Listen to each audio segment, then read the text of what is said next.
বৈশ্বিক জনস্বাস্থ্য সুরক্ষায় আর বিলম্ব না করে বাস্তবায়নমুখী পদক্ষেপ নেওয়ার আহ্বান জানিয়েছেন স্বাস্থ্যমন্ত্রী সর্দার মোহাম্মদ সাখাওয়াত হোসেন।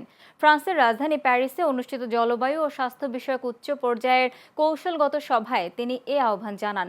তিনি বলেন, জলবায়ু পরিবর্তনের প্রভাব সবচেয়ে বেশি পড়ছে ঝুঁকিপূর্ণ দেশগুলোর উপর। বাংলাদেশও এর ব্যতিক্রম নয়।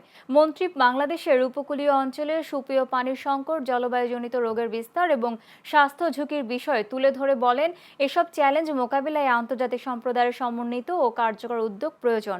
তিনি জলবায়ু পরিবর্তনে ক্ষতিগ্রস্ত দেশগুলোর জন্য বিশেষ স্বাস্থ্য তহবিল গঠন, পরিবেশ বান্ধব প্রযুক্তির ব্যবহার বৃদ্ধি এবং জলবায়ু সহনশীল স্বাস্থ্যসেবা গড়ে তুলতে বৈশ্বিক সহযোগিতা জোরদারের আহ্বান জানান। সভায় নেদারল্যান্ডসের স্বাস্থ্য কল্যাণ ও ক্রীড়া মন্ত্রণালয়ের secretary general Anita van de Ande, ফিলিপাইনের স্বাস্থ্য বিভাগের under secretary doctor Gloria J Balboa সহ বিভিন্ন দেশ ও আন্তর্জাতিক সংস্থার প্রতিনিধিরা উপস্থিত ছিলেন।